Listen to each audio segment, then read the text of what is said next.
You ask Tiger to solve.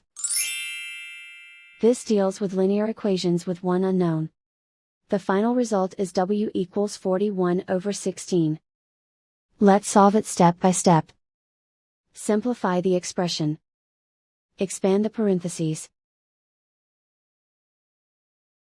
Simplify the arithmetic.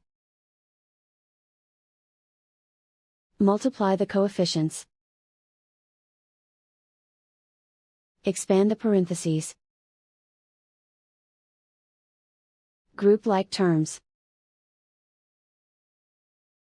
Simplify the arithmetic.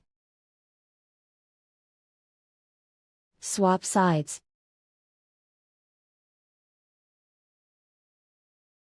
Group all constants on the right side of the equation.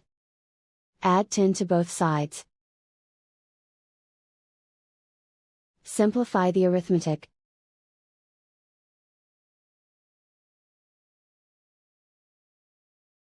Isolate the W. Divide both sides by 16. Simplify the fraction.